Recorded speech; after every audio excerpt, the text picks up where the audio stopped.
Hello learner, मेरा नाम doctor Monika Saroj है। मैं Kashi Naresh government PG college Gyanpur Bhadohi Uttar Pradesh के बीएड डिपार्टमेंट में असिस्टेंट प्रोफेसर के पद पर कार्यरत हूँ।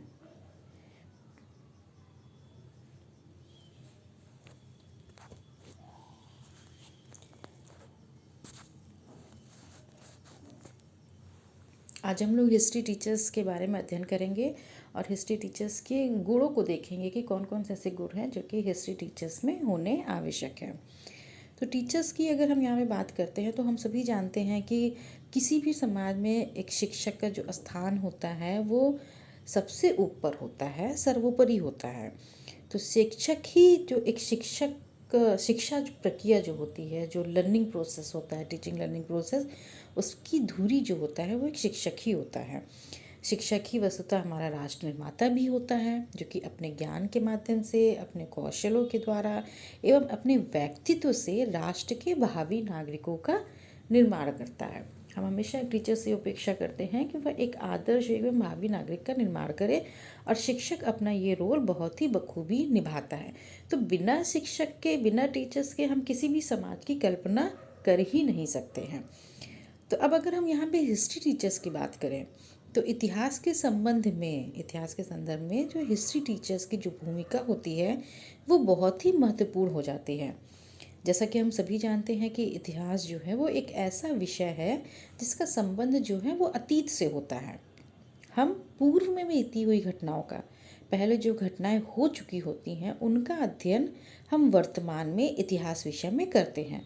तो ऐसी कंडीशन में इतिहास के शिक्षक से यह अपेक्षा की जाती है कि वह इसे स्टूडेंट के समक्ष एकदम सजीव एवं निष्पक्ष रूप में प्रेजेंट करे। वो स्टूडेंट के सामने इसे ऐसा प्रेजेंट करे कि वो जैसे एकदम उसके आंखों के सामने ही वो घटना घटित हो रही है। तो इतिहास शिक्षक को भूतकाल के व्यक्तियों तथा घटनाओं की यथार्थ एवं सजीव रूप में व्याख्या करनी होती है। तो इस प्रकार यह कार्य अत्यंत ही मेहनत वाला तथा अत्यंत ही कौशल वाला कार्य होता है। अतीत तथा वर्तमान को जोड़ने के लिए इतिहास शिक्षक को एक कड़ी का कार्य करना पड़ता है। तो हम यहाँ पे समझ सकते हैं कि हिस्ट्री टीचर्स का रोल कितना ज़्यादा महत्वपूर्ण हो जाता है कि वह पास्ट में बीती हुई घटनाओं का प्रेजेंट में बच्चों के सामने उसे प्रस्तुत करना होता है और इस तरह से प्रस्तुत करना होता है कि बच्चे उसको एकदम सजीव रूप में समझें और बच्चों को एकदम ये लगे कि जैसे हाँ वो चीज़ें उसके सामने ही हो रही हैं। तो ये सब चीज़ें करने में इतिहास शिक्षक को जो है वो बहुत ही मेहनत करनी पड़ती है और बहुत ही कुशलतापूर्वक ये कार्य करना पड़ता है, जिससे कि स्टूडेंट के सामने किसी भी प्रकार का भेदभाव वाला व्यवहार ना हो पाए और बच्चे उसको बहुत ही अच्छे से सीख सकें और समझ सकें। तो टीचर्स की इम्पोर्टेंस पर डॉक्टर राधा कृष्णन ने कहा है कि शिक्षक राष्ट्र के भाग्य का मार्गदर्शक होता है। वह केवल व्यक्ति का ही मार्गदर्शन नहीं करता वरन राष्ट्र के भाग्य का भी मार्गदर्शन करता है। वहीं पे प्रोफेसर हुमायूं कबीर ने भी कहा है टीचर्स की इम्पोर्टेंस पे कि अच्छे शिक्षकों के अभाव में उत्तम शिक्षा प्रणाली असफल हो जाती है। अच्छे शिक्षकों द्वारा किसी शिक्षा प्रणाली के दोषों को दूर किया जा सकता है। इतिहास शिक्षक के गुणों पर अगर हम चर्चा करें, गुणों को अगर हम देखें कि कौन कौन से गुण हैं जो इतिहास शिक्षक में होने चाहिए, तो वो गुण इस प्रकार हैं। विषय एवं व्यवसाय में निष्ठा। ये बहुत ही ज़रूरी है कि हम जो भी कार्य कर रहे हैं, जो भी व्यवसाय में संलग्न हैं, हम उस कार्य या उस व्यवसाय में हमारी फेथ होना चाहिए, हमारी निष्ठा होनी चाहिए। तो जब हमारी फेथ और निष्ठा हमारे अपने व्यवसाय में होगी तो जाहिर सी बात है तभी हम अपना 100% उस व्यवसाय में दे पाएंगे। तो उसी तरह किसी कार्य या व्यवसाय में सफलता प्राप्त करने के लिए व्यक्ति को उसमें निष्ठा होनी आवश्यक है। तो सेम यही बात जो होती है वो हिस्ट्री टीचर्स के ऊपर भी लागू होती है कि हिस्ट्री टीचर का अपने टीचिंग व्यवसाय के प्रति, साथ ही साथ अपने हिस्ट्री विषय के प्रति निष्ठा, ईमानदारी या ये कहें कि विश्वास होना अत्यंत आवश्यक है। अगर किसी अध्यापक में अपने विषय के प्रति निष्ठा नहीं है, फेथ नहीं है, तो वो अध्यापक कहलाने योग्य नहीं है। यहाँ पे केवल हिस्ट्री की बात नहीं कर रहे, अगर हम किसी दूसरे डिसिप्लिन की भी बात करें तो ये बहुत ही ज़रूरी हो जाता है किसी भी टीचर्स के लिए कि उसे अपने विषय में निष्ठा होनी चाहिए, फेथ होना चाहिए, विश्वास होनी चाहिए, तभी वो अपने व्यवसाय के प्रति ईमानदारी दिखा पाएगा। तो जाहिर सी बात है कि जब आपका अपने व्यवसाय में और अपने विषय में निष्ठा होगी, फेथ होगी, तो आप उसको उस दिशा में सीखने की ओर और बढ़ेंगे। ठीक है, उस दिशा में सीखने की ओर आप प्रोत्साहित होंगे तथा अपने विषय में सदैव आपकी एक रुचि जो है वो बनी रहेगी। तो बिना फेथ के ये चीज़ पॉसिबल नहीं है। तो किसी भी टीचर्स के लिए यहाँ पे बहुत ज़रूरी हो जाता है कि उसके अपने व्यवसाय में तथा अपने विषय में फेथ होना चाहिए, जिससे कि और यही फेथ उसको जो है वो लगातार सीखने की ओर प्रोत्साहित करेगी तथा यही फेथ उसे अपने विषय में रुचि बनाए रखने में मददगार होगी। विषय का ज्ञान जैसा कि हम सभी जानते हैं कि किसी भी शिक्षक के लिए अपने विषय पर पूरी तरीके से कमांड होना चाहिए। उसे अपने सब्जेक्ट का पूरी तरीके से संपूर्ण गहन जानकारी होनी आवश्यक है। तो किसी भी टीचर्स के लिए यह आवश्यक होता है कि उसे अपने विषय का पूर्ण ज्ञान हो। ठीक है, तो विषय की जो आधी अधूरी जानकारी होती है वो हमेशा से ही हानिकारक होती है, और ये हानिकारक शिक्षक के लिए भी होती है और उसके विद्यार्थियों के लिए भी होती है। तो अगर हम इतिहास के शिक्षक की बात करें तो उसे सर्वप्रथम एक उच्च कोटि का स्टूडेंट होना बहुत ही ज़रूरी है, क्योंकि शिक्षक को हमेशा लगातार पढ़ते रहने की आवश्यकता होती है। तो वहाँ शिक्षक होने के बावजूद भी एक स्टूडेंट ताउम्र उसे बना रहना पड़ता है। तो इतिहास शिक्षक को केवल अनेक बातों की सूचना रखने वाला व्यक्ति ही नहीं होना चाहिए, बल्कि उसे इतिहास का पूर्ण ज्ञान होना चाहिए। ठीक है, पूरी डीप नॉलेज होनी चाहिए, विभिन्न कालक्रमों का उसे ज्ञान होना चाहिए। इतिहास विषय में अनेक सूचनाओं को होने के साथ ही साथ उसका महत्व, उसकी सीमाएं तथा उपयोगिता भी इतिहास शिक्षक को जानना ज़रूरी होता है। अर्थात वह कब, क्यों और कहाँ का उत्तर देने में उसको समर्थ होना चाहिए। इतिहास एक घटना होती है, तो इतिहास के शिक्षक के लिए यह जानना अति आवश्यक होता है कि यह घटना कब, कैसे और क्यों घटित हुई। कहने का तात्पर्य ये है कि अगर आप इतिहास शिक्षक हैं तो आपको अपने विषय का पूर्ण गहन जानकारी होनी चाहिए, और इस गहन जानकारी के लिए लगातार एक शिक्षक को एक स्टूडेंट बने रहने की ज़रूरत पड़ती है, और लगातार अपने विषय का ताउम्र अध्ययन करते रहने की ज़रूरत पड़ती है। विश्व इतिहास का ज्ञान, अपने विषय के ज्ञान के साथ ही साथ यहाँ पे इतिहास शिक्षक की अगर हम बात करें तो अगर वो अपने देश के इतिहास का ज्ञान रख रहा है, जानकारी रख रहा है, तो इसके साथ ही साथ यहाँ पे ये भी ज़रूरी होता है कि उसे वर्ल्ड हिस्ट्री की भी नॉलेज हो। तो यहाँ पे हम ये नहीं कह रहे हैं कि हिस्ट्री टीचर को वर्ल्ड हिस्ट्री में पूरी तरीके से पारंगत होना चाहिए, लेकिन हाँ, उसे वर्ल्ड हिस्ट्री की एक जनरल नॉलेज तो होनी ही चाहिए, जो कि उसके कुशल शिक्षण में कहीं ना कहीं उसको हेल्प करता है। देखिए, किसी भी देश की संस्कृति का जो विकास होता है वो स्वतंत्र रूप से तो होता नहीं है, तो उसके विकास में विभिन्न देशों की संस्कृतियों का सहयोग होता है।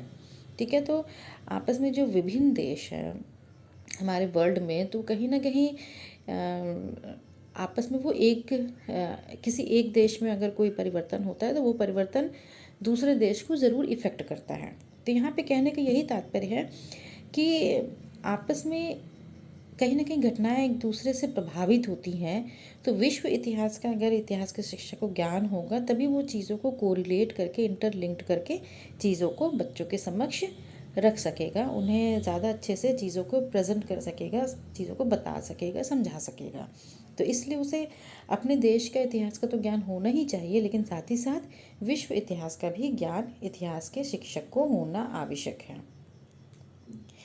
निष्पक्षता तथा वैज्ञानिक दृष्टिकोण, ये बहुत ही ज़रूरी होता है किसी भी शिक्षक के लिए कि वह निष्पक्ष हो और उसके अंदर एक साइंटिफिक अप्रोच हो। तो अगर हम हिस्ट्री टीचर्स की बात करें तो इतिहास के शिक्षक में भी ये गुण होना चाहिए कि उसे हमेशा ही एक निष्पक्षता का भाव उसमें होना चाहिए, तथा साथ ही साथ उसमें एक हमेशा साइंटिफिक अप्रोच होना चाहिए।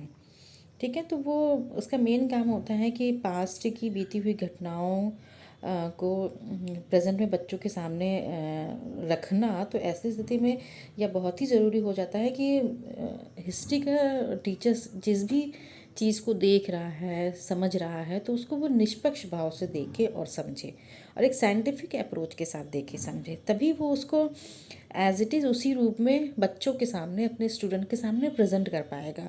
और यहाँ पे हिस्ट्री टीचर्स के लिए बहुत ही ज़रूरी हो जाता है कि जिस तरह से वो किसी भी चीज़ को एक निष्पक्ष भाव से देख रहा है, किसी घटना को एक निष्पक्ष भाव से देख रहा है, बिना किसी भेदभाव के देख रहा है, पक्षपात रहित होकर के देख रहा है, तो यही भावना वो अपने स्टूडेंट्स में भी डाले कि किसी भी घटना को, किसी भी चीज़ को देखते हुए वो उनको एक निष्पक्षता के साथ देखे और एक साइंटिफिक अप्रोच के साथ देखे। तो जब निष्पक्षता और साइंटिफिक अप्रोच की जो भावना है वो इतिहास शिक्षक के अंदर होगी, तभी ये भावना वो अपने विद्यार्थियों में डाल पाएगा। प्रांतीय इतिहास का ज्ञान, तो जैसा अभी हमने देखा कि इतिहास का जो शिक्षक है उसे अपने विषय का तो डीप नॉलेज होना ही चाहिए, उसके साथ साथ हमने ये देखा कि उसे वर्ल्ड हिस्ट्री की भी नॉलेज होनी चाहिए। तो हम यहाँ पे ये बात कर रहे हैं कि इन वर्ल्ड हिस्ट्री की नॉलेज और अपने सब्जेक्ट की नॉलेज होने के साथ साथ उसे अपने देश के विभिन्न प्रांतीय इतिहास का भी ज्ञान होना चाहिए। अब जैसे कि हम अपने देश भारत की बात करें तो वहाँ पे अनेक प्रांत हैं और हर प्रांत का अपना अपना इतिहास होता है, तो कहीं ना कहीं ये आपस में इंटरलिंक्ड भी होता है। और हम बच्चों के सामने, अपने स्टूडेंट के सामने ये बता सकते हैं कि विभिन्न जो हमारे देश के प्रांत हैं, तो विभिन्न विभिन्न प्रांतों का इतिहास का जो है वो हमारे देश में क्या योगदान रहा है। तो हम एक संकुचित प्रांतीय भावनाएं जो हैं वो राष्ट्र की उन्नति के लिए हमेशा हानिकारक होता है। तो इसलिए जो इतिहास का जो योग्य अध्यापक होता है उसके लिए आवश्यक होता है कि वह इनके इतिहास को इस प्रकार छात्रों के समक्ष रखे जिससे कि उनको अपने प्रांत के इतिहास का ज्ञान हो पाए और राष्ट्रीय हित को कोई क्षति भी ना पहुंच सके। तो हिस्ट्री टीचर्स के लिए ज़रूरी हो जाता है कि वह विभिन्न प्रांतों के इतिहास को जाने और बच्चों के सामने भी विभिन्न प्रांतीय इतिहास को वो रखे और प्रत्येक प्रांत के इतिहास का उसके राष्ट्र के निर्माण में क्या योगदान रहा है, इस चीज़ को भी वो अपने बच्चों के सामने प्रेजेंट करें। कथावाचक, स्टोरी टेलर, तो स्टोरी टेलर, एक शिक्षक को स्टोरी टेलर तो होना ही चाहिए, एक बहुत ही अच्छा कथावाचक होना चाहिए। और अगर हम हिस्ट्री टीचर्स की बात करते हैं तो वहाँ पे ये उसके लिए एकदम 100% सही होता है कि हिस्ट्री टीचर्स को एक बढ़िया स्टोरी टेलर होना चाहिए, एक बढ़िया कथावाचक होना चाहिए। क्योंकि हम यहाँ पे देख रहे हैं कि हिस्ट्री जो है वो एक बीता हुआ कल होता है, बीती हुई घटना होती है, जिसे कि टीचर्स को अपने बच्चों के सामने इस तरह से प्रेजेंट करना होता है कि स्टूडेंट को ये लगे कि वो घटना उनके सामने घटित हो रही है, एकदम वो उनको रियल लगे। तो ये ऐसा तभी हो पाएगा कि जब कि हिस्ट्री टीचर्स जो है वो उस घटना को, बीती हुई इतिहास को बच्चों के सामने इतने बढ़िया ढंग से उनको प्रेजेंट कर सके। तो इसीलिए कहा गया है कि हिस्ट्री टीचर्स को एक बढ़िया स्टोरी टेलर होना चाहिए, स्टोरी टेलर का गुण उसके अंदर होना चाहिए, जिसके माध्यम से ही वो बच्चों के सामने इतिहास को एकदम वास्तविक रूप से उनके सामने रख सकेगा, प्रेजेंट कर सकेगा। इतिहास शिक्षण का ज्ञान, अब यहाँ पे ये भी बहुत ज़रूरी है कि हिस्ट्री टीचर है अगर कोई, तो जाहिर सी बात है कि उसे हिस्ट्री टीचिंग की जो है विभिन्न शिक्षण विधियों और विभिन्न शिक्षण साधनों का उसे ज्ञान होना चाहिए। अगर वो इन विधियों तथा साधनों का ज्ञान उसे रहेगा तो जाहिर सी बात है कि वो बहुत अच्छी इफ़ेक्टिव टीचिंग कर पाएगा। तो हम ये नहीं कह रहे हैं कि कोई व्यक्ति अगर पैदा होता है तो पैदा होते ही मान वो जन्मजात शिक्षक का गुण उसके अंतर्गत आ जाता है। तो शिक्षक का गुण जो है वो व्यक्ति के अंदर डेवलप होता है और व्यक्ति उसको लगातार अभ्यास के द्वारा उसको डेवलप कर सकता है। तो हिस्ट्री टीचर्स के लिए भी यही बात लागू होती है कि विभिन्न शिक्षण विधियों के नॉलेज से, विभिन्न शिक्षण साधनों के नॉलेज से और लगातार प्रैक्टिस के द्वारा वो अपनी टीचिंग स्किल को बहुत ही इम्प्रूव कर सकता है। तो इसलिए कहा गया है कि हिस्ट्री टीचर को जो है वो इतिहास शिक्षण का पूरी तरीके से ज्ञान होना चाहिए, जिसके माध्यम से वो अपनी टीचिंग को और इम्प्रूव कर सकता है और बच्चों को बहुत ही अच्छे से इफ़ेक्टिव टीचिंग दे सकता है। नागरिक शास्त्र का ज्ञान, ठीक है, तो हिस्ट्री टीचर्स के लिए यह बहुत ही ज़रूरी होता है कि वह हिस्ट्री के नॉलेज के साथ साथ सिविक्स की भी जानकारी रखें। तो तो सिविक्स की जानकारी के द्वारा वह अपने स्टूडेंट को समाज का एक आदर्श नागरिक बनाने के लिए अपने स्टूडेंट को मोटिवेट कर सकता है। तो हमारा जो वर्तमान होता है वो बीते हुए कल की देन होता है। तो जैसे कि इसको ऐसे समझे कि यदि हम मौर्य काल का एक स्वायत्त शासन पढ़ा रहे हैं तो हमको वर्तमान काल के स्वायत्त शासन का ज्ञान होना चाहिए। ठीक है, तो इसलिए यहाँ पे ये कहा गया है कि हिस्ट्री टीचर्स को जो है वो सिविक्स का या नागरिक शास्त्र का भी ज्ञान होना चाहिए। तभी हम अपने स्टूडेंट के साथ न्याय कर पाएंगे। उन्हें हम चीज़ों को बहुत ही डीपली और बहुत ही अच्छे से एक्सप्लेन करके चीज़ों को समझा सकेंगे, आपस में एक दूसरे विषय को इंटरलिंक्ड करके। सामयिक घटनाओं से सुपरिचित। तो जो एक योग्य इतिहास शिक्षक को जो है वो जो करंट इवेंट्स होते हैं उससे तो उससे अच्छे से सुपरिचित होना ही चाहिए। और इस जानकारी के लिए उसको निम्नलिखित इसके लिए कारण हो सकते हैं, जैसे कि अगर उसे इन घटनाओं की जानकारी होगी तो वह इन घटनाओं की जानकारी से अपने शिक्षण को बहुत ही अधिक रोचक और इफ़ेक्टिव बना सकता है। वह अपने टॉपिक को जो है अपने कंटेंट को या अपने प्रकरण के शिक्षण के लिए प्रभावशाली वातावरण निर्मित कर सकता है। और साथ ही साथ वह इन घटनाओं की विभिन्नता से मुख्य उद्देश्य की प्राप्ति में विशेष सहायता उसे मिल सकती है, जिसको प्राप्त करना इतिहास शिक्षक के लिए आवश्यक है। तो यहाँ पे कहने का ये तात्पर्य है कि इतिहास शिक्षक को जो है वो करंट नॉलेज होना चाहिए, करंट इवेंट्स की जानकारी होनी चाहिए, लगातार क्या क्या चीज़ें हो रही हैं इसकी जानकारी होनी चाहिए, जिसके द्वारा जो है वो अपने टीचिंग को बहुत ही इफ़ेक्टिव, बहुत ही रोचक बनाने में उसे हेल्प होगी। शिक्षक का व्यक्तित्व, पर्सनैलिटी ऑफ द टीचर। तो ये तो आप सभी जानते हैं कि किसी भी शिक्षक का जो व्यक्तित्व है ये बहुत ही इम्पोर्टेंस रोल अदा करता है उसकी टीचिंग को इफ़ेक्टिव बनाने में। तो किसी भी शिक्षक के लिए जो उसका व्यक्तित्व है वो बहुत ही मायने रखता है। उसके जो पर्सनैलिटी के जो गुण होते हैं उसकी सफलता के लिए पर्याप्त सीमा तक उत्तरदायित्व होते हैं। उसमें मानव के वो सभी गुण होने चाहिए जिसके द्वारा वो मानवता की भलाई के लिए कार्य कर सकें।